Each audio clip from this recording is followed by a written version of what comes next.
Speaker role పోషించావు. ఈ రోజున మాక్ అసెంబ్లీలో నువ్వు పార్టిసిపేట్ చేయడమే కాకుండా ఒక సభాపతిగా, అంటే సభాపతి విలువలు కానీ లేకపోతే సభాపతి ఆయన ఇది కర్తవ్యం కానీ నీకు అర్థమైందా? అంటే అక్కడ అధికారంలో ఉన్న వాళ్ళకి అపోజిషన్లో ఉన్న వాళ్ళకి ఇద్దరికి కూడా సమానంగా వాళ్ళకి ప్రశ్నించే హక్కు ఇవ్వడం, జవాబు చెప్పే ఇది ఇవ్వడం కల్పించడం ఎలా అనిపించింది నీకేంటి? స్పీకర్ పదవికి నేను రెస్పాన్సిబిలిటీ తీసుకున్నందుకు చాలా ఆనందంగా ఫీల్ అవుతున్నాను. ఇక్కడికి రావడానికి చాలా కృషి ఉంది. ఎడ్యుకేషన్ మినిస్టర్ గారు పిల్లలకి అసెంబ్లీ పట్ల ఏం జరుగుతుంది, బిల్ ప్రవేశం అంటే ఏంటి తెలపడానికి ఒక ఇనిషియేటివ్ తీసుకున్నారు. అదే మన మాక్ అసెంబ్లీ. ఆంధ్రప్రదేశ్లోనే ఫస్ట్ స్టూడెంట్ మాక్ అసెంబ్లీ ఇదే. సో ఫస్ట్ మాక్ అసెంబ్లీలో ఒక స్పీకర్గా నేను చాలా ఆనందంగా ఫీల్ అవుతున్నాను. ఆ పదవిలో కూర్చున్నాక చాలా గందరగోళాలు వస్తాయి. హౌస్ కంట్రోల్ చేయాల్సిన పవర్ మన దగ్గర ఉంటుంది. అలాగే రూలింగ్ అపోజిషన్ని ఈక్వల్గా ట్రీట్ చేయాలి. నేను ఎటువంటి పార్షియాలిటీ లేకుండానే వాళ్ళని ట్రీట్ చేశానని అనుకుంటున్నాను. సో ఈ ఇనిషియేటివ్ తీసుకున్న ఎడ్యుకేషన్ మినిస్టర్ గారి కృషికి నేను నిజంగా హ్యాట్స్ ఆఫ్ తెలుపుతున్నాను. ఒక క్లియర్ కట్ అంటే మెసేజ్ వచ్చిందా? అంటే ఒక పొలిటీషియన్ ఏంటి, అతని బాధ్యత ఏంటి, అతను ఎంత రెస్పాన్సిబిలిటీగా ఉంటాడు, లేదా ఆ పొజిషన్లో ఒక సభాపతిగా కూర్చున్న వ్యక్తి అతని పొజిషన్లో ఎక్కడా కూడా ఎవరికి పార్షియాలిటీ చూపించకుండా ప్రశ్నలు అడగడానికి కానీ జవాబు చెప్పడానికి కానీ అవకాశం కల్పించడం అంటే నీకు అంటే నువ్వు రియల్గా చూస్తే అసెంబ్లీ అప్పటికి ఇప్పటికి నీకు ఏం తేడా అనిపించింది? ఏం కనిపించింది? మనం చూస్తూనే ఉంటాం టెక్స్ట్ బుక్స్లో చదివే కెమిస్ట్రీ ల్యాబ్ యాక్టివిటీస్కి ల్యాబ్లోకి వెళ్ళి చేసేదానికి ఎంత వేరియేషన్ ఉంటుందో మనం టెక్స్ట్ బుక్స్లో చదివే బిల్ ప్రొసీడింగ్స్కి, అసెంబ్లీ ప్రొసీజర్కి, టీవీలో చూసే వాటికి ఇక్కడ రియల్గా చేసేదానికి అంతే వేరియేషన్ ఉంది. ఎందుకనంటే అక్కడ మనం జస్ట్ చూసి వదిలేస్తాం. ఇక్కడ మనం ఆ రెస్పాన్సిబిలిటీ తీసుకుని చేయాలి. ఒక సభాపతిగా నేను వ్యవహరించాను. అక్కడ చాలానే విషయాలు నేర్చుకున్నాను. ఒక సభాపతి ఎలా బిహేవ్ చేయాలి, సీఎం గారు అంటే అసెంబ్లీలో ఆ ప్రొసీజర్ ఎలా జరుగుతుంది, క్వశ్చన్ అవర్ అంటే ఏంటి, అందులో మంత్రులు ఎలా సమాధానం చెప్తారు, అపోజిషన్ వాళ్ళు ఎలా క్వశ్చన్స్ రేస్ చేస్తారు, జీరో అవర్లో రేజ్ అయిన స్పాంటేనియస్ క్వశ్చన్స్కి మంత్రులు ఎలా రియాక్ట్ అవుతారు, అలాగే బిల్ ప్రవేశం అంటే ఏంటి. నాకు ఈ సభలో నచ్చిన అంశం ఏంటి అంటే బిల్ ప్రవేశం. ఎందుకంటే నాకు ఎప్పుడు చదువుకునేటప్పుడు కానీ టీవీస్లో చూసేటప్పుడు కానీ ఒక పెద్ద కన్ఫ్యూజన్ ఎరేజ్ అయ్యేది బిల్ ప్రవేశంలో. సో అది రియల్గా చేశాక నాకు అది చాలా క్లారిటీ వచ్చింది. మన గవర్నమెంట్ మన కోసం ఇన్ని స్టెప్స్ తీసుకుని పబ్లిక్ ఇష్యూస్ పై బిల్ ప్రవేశపెట్టడం, అందరి ఆమోదం కోరడం, అలాగే అది పాస్ చేయడం, గవర్నర్ గారి దగ్గరికి వెళ్ళడం, ఇదంతా చాలా పెద్ద ప్రొసీజర్. పబ్లిక్ కోసం గవర్నమెంట్ ఇంత ప్రొసీజర్ ఫాలో అయ్యి మంచి మంచి స్కీమ్స్ తీసుకొస్తుంది. సో వాళ్ళు మన గురించి అంతా ఆలోచిస్తున్నారు కాబట్టి మనం కూడా వాళ్ళకి అంతే సహకారం తెలపాలి. సో నువ్వు ఇన్ని లక్షల మంది ప్రభుత్వ పాఠశాల విద్యార్థుల్లో నువ్వు ఒక్కదానిగా వచ్చి ఈ రోజున ఒక స్పీకర్ పొజిషన్లో కూర్చొని ఈ మాక్ అసెంబ్లీ నిర్వహించడం అంటే లోకేష్ గారు ప్రత్యేకించి అటు ప్రైవేట్ స్కూల్స్తో పోటీ పడుతూ ప్రభుత్వ విద్యార్థుల్ని తర్ఫీదవడంలో కానీ లేకపోతే సామాజిక అంశాలు మీకు కూడా అన్నీ తెలియాలి అని చెప్పి ప్రతి అంశంలో కూడా మీకు ఇంత ఇనిషియేటివ్, ఇంత పాత్ర ఇవ్వడం ఎలా అనిపిస్తుంది? లోకేష్ గారికి ఏం చెప్తావు? సో మనకి ఎప్పుడు ఎరేజ్ అయ్యే doubt private schools, government schools, ఈ రెండింటి కంపారిజన్ వస్తుంది. సో నేను ఈరోజు ఏం చెప్పాలనుకుంటున్నానంటే ప్రైవేట్ స్కూల్స్కి గవర్నమెంట్ స్కూల్స్కి వేరియేషన్ ఏమి ఉండదు. సేమ్ బుక్స్ ఉంటున్నాయి, ఇప్పుడు సేమ్ టీచర్స్ ఉంటున్నారు. సో ఈవెన్ చెప్పాలి అంటే గవర్నమెంట్ స్కూల్స్లో ఈవెన్ మోర్ ఎడ్యుకేటెడ్ ఉంటారు. సో మనం వాళ్ళని యూజ్ చేసే దాన్ని బట్టి మన రిజల్ట్స్ డిపెండ్ అవుతాయి, మన ఫ్యూచర్ డిపెండ్ అవుతుంది. ఎందుకు అనంటే గవర్నమెంట్ స్కూల్స్ టీచర్స్ దగ్గర చాలా నాలెడ్జ్ ఉంటుంది. మనం వాళ్ళ దగ్గరికి వెళ్ళి డౌట్ అరేజ్ చేయడం, ఈ టాపిక్ క్లియర్గా ఎక్స్ప్లెయిన్ చేయించుకోవడం అంతా మన మీద డిపెండ్ అవుతుంది. సో ఎక్కడున్నా చదివే వాళ్ళు ఎలా అయినా చదువుతారు, మంచి నాలెడ్జ్ గెయిన్ చేయాలనుకున్న వాళ్ళు ఎలా అయినా గెయిన్ చేస్తారు. లోకేష్ గారికి ఈ ఇనిషియేటివ్ తీసుకున్నందుకు కృతజ్ఞతలు. సో పిల్లల పట్ల ఇంత శ్రద్ధ చూపించిన మీకు నా ధన్యవాదాలు. నాన్న, ఈరోజు నువ్వు కూడా పార్టిసిపేట్ చేయడం ఇంత చిన్న వయసులో నీకు ఎలా అనిపించింది? అసెంబ్లీలో చాలా గట్టిగా మాట్లాడావు.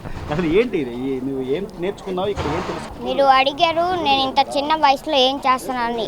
అది కాదు ముఖ్యం, మనకు నమ్మకం ఉండాలి. మనం ఏదైనా చేయగలగాలని మనకు నమ్మకం ఉంటే, ఫస్ట్ డిసిప్లైన్ మన బిహేవియర్ కానీ బాగుంటే, మనం ఇప్పుడు ఏదైనా టాపిక్ పైన మాకు బాగా అవగాహన కలిగి ఉంటే మనం ఏదైనా చెప్పచ్చు. మనసులో భయం వస్తుంది, కానీ ఆ భయం మన నమ్మకంతో దాన్ని కొట్టేసి జయించాలి. సో అంటే నేను అంటుంది, నువ్వు ఇందులో పార్టిసిపేట్ చేసావు కదా, నువ్వు ఏం నేర్చుకున్నావు? ప్రశ్న కూడా అడిగావు ఇందాక. ఏం ప్రశ్న అడిగావు? ఏంటి అసెంబ్లీలో నువ్వు ఏ రోల్ పోషించావు? నువ్వు నేను అగ్రికల్చర్ మినిస్టర్గా రోల్ పోషించాను. ఈ సంవత్సరం ప్రభుత్వం రైతులకు ఎంతమంది ఎకరాలు ఇచ్చింది? 12 లక్షల మందికి. మళ్ళీ ఇంకొక ఇటీవల వర్ష తుఫాను వల్ల పంటలకు దెబ్బతిన్న ఎన్ని ఎకరాలు వచ్చాయి? దానికి సమాధానం 3.5 లక్షల ఎకరాలకు. మరియు మార్క్ అసెంబ్లీ నిర్వహించడం వల్ల ఎంతోమంది విద్యార్థులు తెలిసి ఉంటుంది బిల్ ఎట్లా పాస్ అవుతుంది, ఏమి జరుగుతుందని. మార్క్ అసెంబ్లీ అసలు ఎట్లా పాస్ అవుతుంది ఇప్పుడు వరకు పెద్ద పెద్ద పొలిటిక్స్లో ఉన్న వాళ్ళకే తెలిసి ఉంటుంది, కానీ స్టూడెంట్స్ కానీ మార్క్ అసెంబ్లీ నిర్వహించాలా, ఇది ఒక గొప్ప ఆలోచన. దానికి నేను చాలా కృతజ్ఞతలు ఇస్తున్నాను ఈ నిర్వహించినందుకు. సో ఇంత ధైర్యంగా ఇంత ఆత్మవిశ్వాసంతో మాట్లాడుతున్నావు, నీకు అనిపిస్తుందా పొలిటీషియన్ అయితే ఎలా ఉంటుంది, నేను కూడా పొలిటీషియన్ అవ్వాలి అని ఏమైనా అనిపిస్తుందా నీకు మనసులో? నేను కానీ పొలిటీషియన్ అయితే ఫ్యూచర్లో ఖచ్చితంగా డెవలప్ చేస్తాను. ఏ అగ్రికల్చర్ కానీ వాటర్లో కానీ దేంట్లో అయినా నేను డెవలప్ చేస్తాను. నువ్వేం చదువుతున్నావు, ఏ స్కూలు, ఎక్కడి నుంచి వచ్చావు నువ్వు?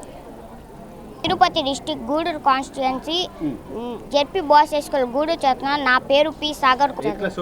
సో నారా లోకేష్ గారిని కలిసావా? నారా లోకేష్ గారు ఇదంతా ఏర్పాటు చేశారు కదా, నీకు ఎలా అనిపిస్తుంది? నువ్వు నారా లోకేష్ గారికి స్పెషల్గా ఏమైనా చెప్పాలంటే ఏం చెప్తావు? నేను నారా లోకేష్ గారికి స్పెషల్గా చెప్పాలంటే ఆయనకి మార్క్ అసెంబ్లీ నిర్వహించాలనే గొప్ప ఆలోచన. ఆయనకి నేను చాలా కృతజ్ఞతలు చెప్తాను. అసలు మార్క్ అసెంబ్లీ మాకు కూడా నిర్వహిస్తాలని విద్యార్థులు ఎప్పుడూ ఊహించున్నారు. ఇక్కడ ఉన్న విద్యార్థులు కూడా అట్లే చెప్తున్నారు. మార్క్ అసెంబ్లీ మాకు నిర్వహించడం ఇది చాలా గొప్పది.